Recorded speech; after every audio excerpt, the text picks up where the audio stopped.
तो प्यारे बच्चों, आज की क्लास में हम कंप्लीट करने वाले हैं 12th क्लास की फिजिक्स के चैप्टर नंबर फर्स्ट का न्यूमेरिकल नंबर 24। इससे पहले वाले सभी कंप्लीट हैं। बार बार आपको बोला जा रहा है प्लेलिस्ट बनी हुई है, वहां से कंप्लीट कर लीजिए। उम्मीद है कि कंप्लीट कर लिया होगा। फिर भी अगर कोई समस्या हो तो आप कमेंट्स में बता सकते हो।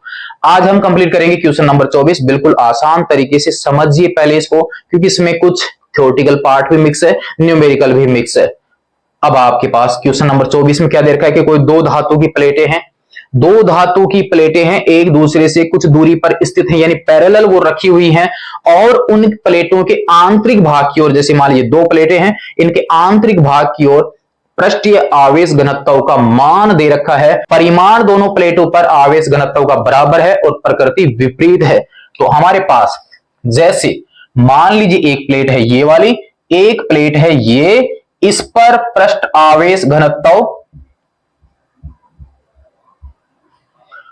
प्लस सिग्मा है, इस पर माइनस सिग्मा है। तो यहां पर सिग्मा का मान हमें दे रखा है, यानी इसका परिमाण हमें दिया गया है, और वो है सिग्मा बराबर 17.0 गुणा 10 की पावर माइनस 22 कूलम प्रति मीटर स्क्वायर।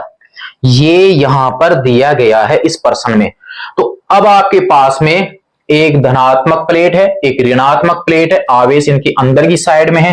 तो यहां पर तीन भाग बन जाते हैं। एक तो इस प्लेट के इधर की साइड में मान लीजिए यहां पर एक कोई बिंदु है, एक यहां कोई बिंदु है, और एक यहां कोई बिंदु है। एक इस प्लेट के बाएं तरफ का भाग, एक इनके प्लेटों के बीच का भाग, और एक प्लेट के दाएं ओर का भाग।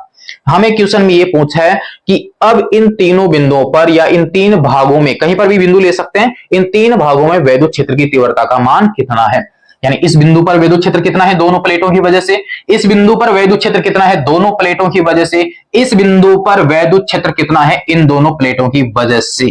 क्लियर है? तो पहला पॉइंट हम यहां पर कंप्लीट करते हैं। इसको मैं बिंदु P मान लेता हूं, इसको बिंदु मैं Q मान लेता हूं, और इसको बिंदु मैं M मान लेता हूं। तो एक एक बिंदु पर हम कैलकुलेशन करेंगे, थोड़ा समझना पड़ेगा। एक प्लेट के कारण जो वैद्युत क्षेत्र आता है ना, एक प्लेट के कारण जो वैद्युत क्षेत्र आता है उसका मान होता है सिग्मा बटा 2 एप्सिलॉन नॉट गाउस के नियम से। तो हमारे पास सिग्मा बटा 2 एप्सिलॉन नॉट इस एक की वजह से, इसकी वजह से भी परिमाण में सिग्मा बटा 2 एप्सिलॉन नॉट ही होगा।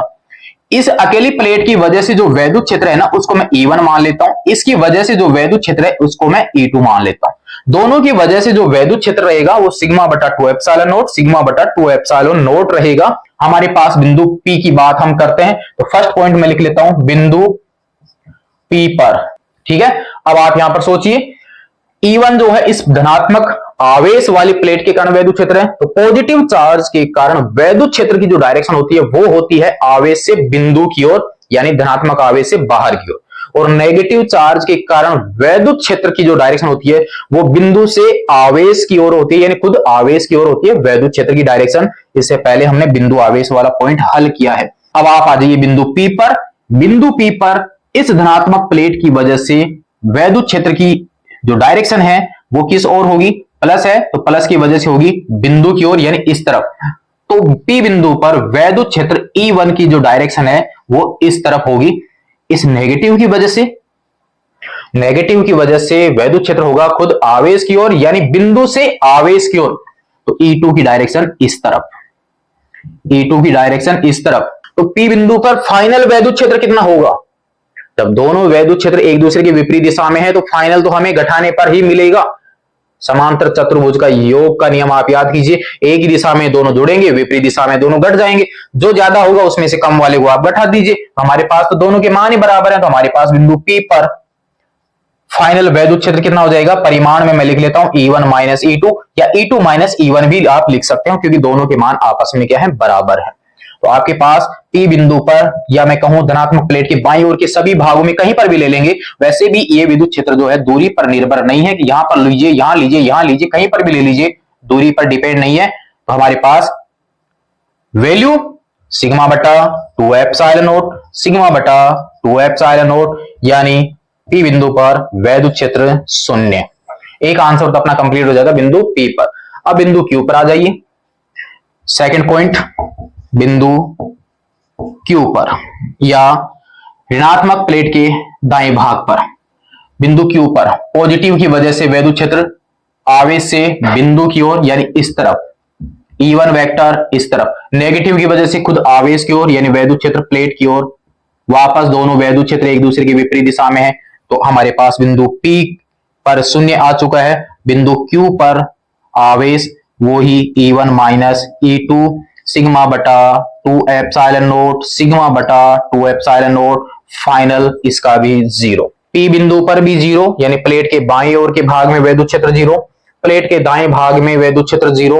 तो अब हमारे पास पॉइंट ये है कि प्लेटों के बीच में भी क्या जीरो होगा या नहीं होगा, देखते हैं पार्ट नंबर थर्ड, यानी बिंदु M पर या प्लेटों के मध्य, प्लेटों के मध्य।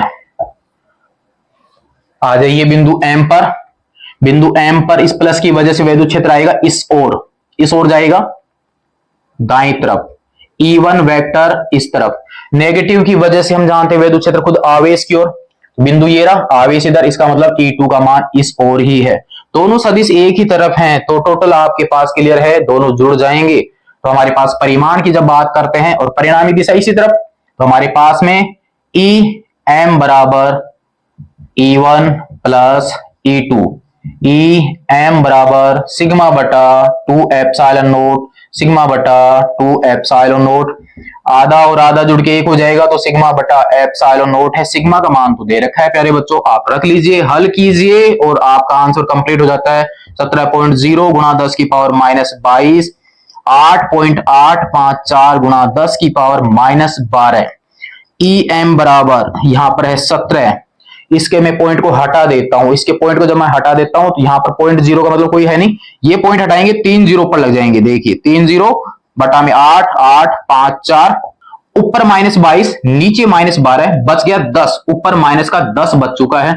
17,000 में 8,854 का आप ले लीजिए भाग, तो 8 एकम 8, 8 दूनी 16, मतलब पूरा 2 बार नहीं जा रहा है। फाइनल आंसर जो है प्लेटों के बीच में हमारे पास वैल्यू है, प्लेटों के बीच में तो वैद्युत क्षेत्र आया है हमारे पास, लेकिन प्लेटों के बाहर वैद्युत क्षेत्र का मान क्या है, शून्य। तो जब भी कोई दो धातु की प्लेटें हों, एक दूसरे के बराबर आवेश की मात्रा पर आवेशित हों, तो वहां पर उन प्लेटों के बाहर वैद्युत क्षेत्र का मान शून्य होता है, खुद प्लेटों के बीच में आवेश होगा। अगर आवेश की मात्रा बराबर है तो आवेश हमेशा यही रहने वाला है, सिग्मा बटा एप्सिलॉन नोट।